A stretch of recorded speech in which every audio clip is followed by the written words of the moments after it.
but I'm gonna skip a rate. About the number? So far.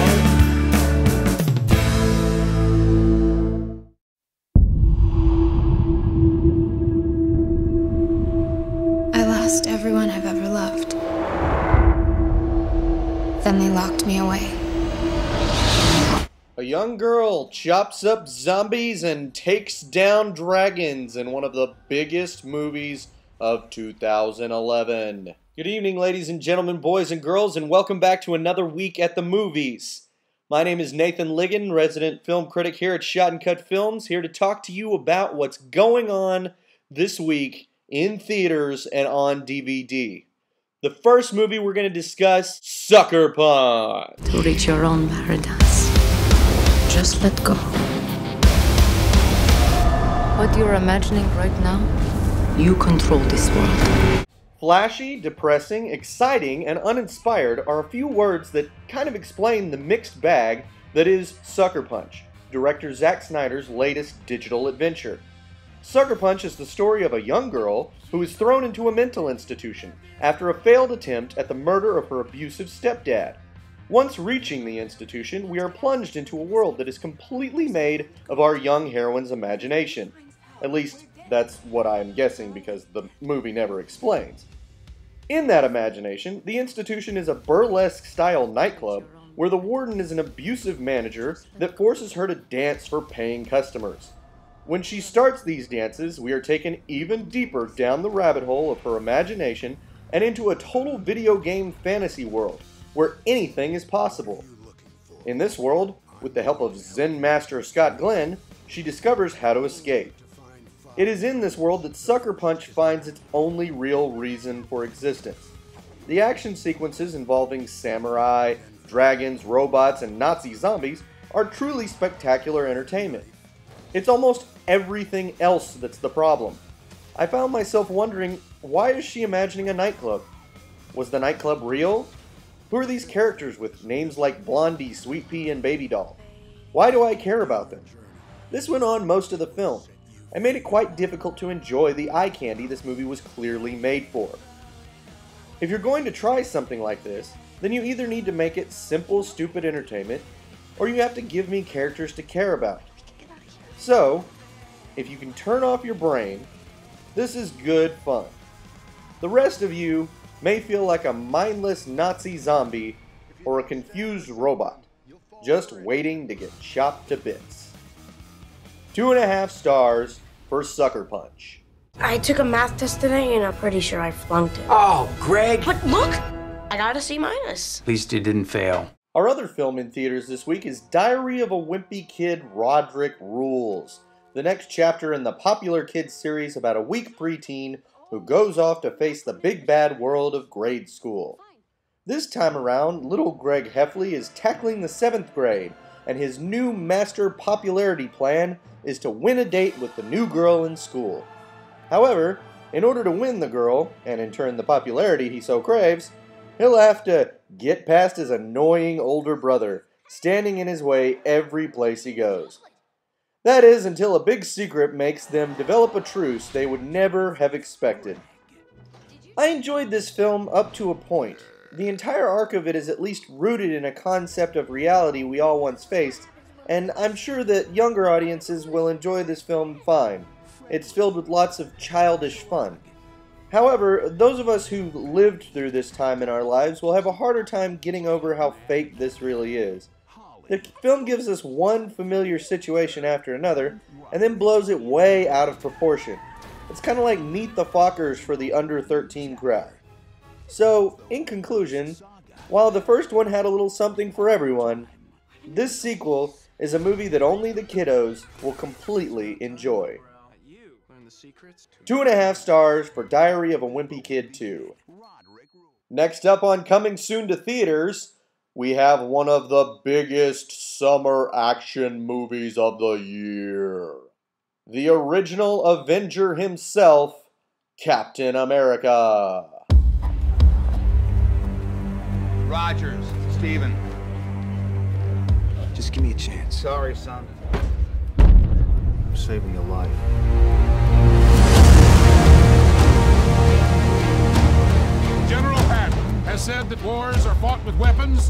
won by men. You just don't know when to give up, do ya?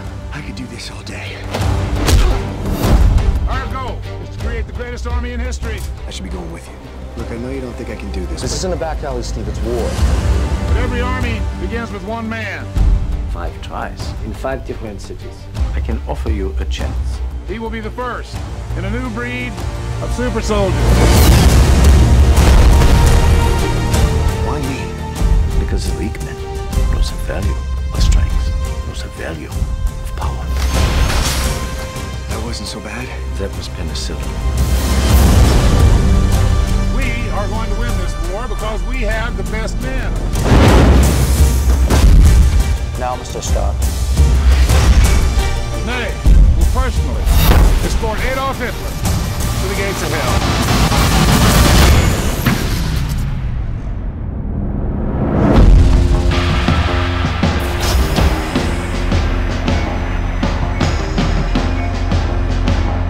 How do you feel? It's all right. Your task won't be simple. Who the hell are you? The first of many. Your enemy is not what you expect.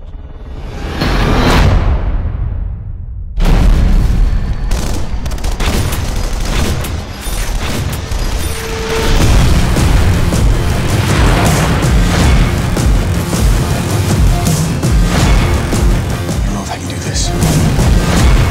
This is why you were chosen.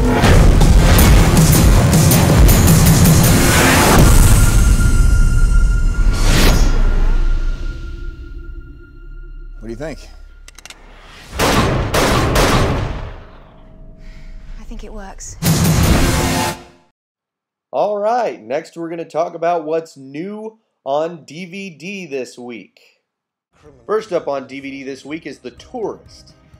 In The Tourist, we watch a lot of pretty people in pretty places moving around to pretty music, and that's about all there is to it. Our pretty people in question are Johnny Depp and Angelina Jolie. Our pretty place is the gorgeous city of Venice, and our pretty music is composed by the always outstanding James Newton Howard. The story has something to do with mistaken identity and a whole ton of stolen money, but really doesn't add to anything resembling a plot. The filmmakers don't care about this. They just want you to sit back, shut off your mind, put away logic, and enjoy the sights. Otherwise, you might have an aneurysm from watching this dumb thriller comedy thing. 2 stars for The Tourist. Next up on DVD, Skyline. If special effects were the only thing needed to make a good film nowadays, then Skyline would be king. The CGI is actually quite impressive. Sadly, that's not the case. So, when creating a film, you must first have some kind of plot. What passes for one here is a family from New York gets trapped in a building while aliens attack LA. Did I miss anything? Oh yeah, they bitch a lot, run upstairs, run downstairs, run around on the roof. Yep, that about covers it. So, if you wondered what was going on in the building behind Tom Cruise or Will Smith in your favorite alien invasion movie, then go ahead and check this out. Personally, I'd rather use my imagination. It's more creative. 1.5 stars for Skyline. Next up on DVD, Yogi Bear. I loved Yogi Bear when I was a kid. Yogi and Boo Boo are a big part of my childhood. So it really does pain me to say that this movie is pretty bad. It's not that Yogi and Boo Boo are bad. They're actually pretty funny with good voice acting by Dan Aykroyd and Justin Timberlake. It's everything else that's garbage. The story is a recycled cliche about the park closing and having to come up with the money to save it. And when you combine this with bad acting, a poor excuse for romance, and some uninspired gags, you get a movie that's just there to make a buck. No, thank you. 1.5 stars for Yogi Bear. Last up on our show this week is How Do You Know? The story of 2 lost souls, one played by Paul Rudd, a New York businessman being investigated by the government, the other a professional baseball player, played by Reese Witherspoon, who's just been cut from the team. They meet in a very strange way on the strangest day of both of their lives. This leads to an unexpected relationship that will have them both asking, how do you know when you're in love?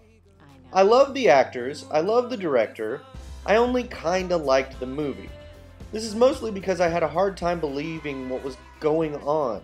The dialogue is a bit over the top, and the situation's a little ridiculous. But I still enjoyed it, in a little way. 2.5 stars for How Do You Know? Alright, that's going to do it for us here at Shot and Cut Films. Be sure to tune in next week where we'll have brand new reviews of Source Code, starring Jake Gyllenhaal and Michelle Monaghan, and Insidious, starring Patrick Wilson. From all of us at Shot and Cut Films, we thank you for watching.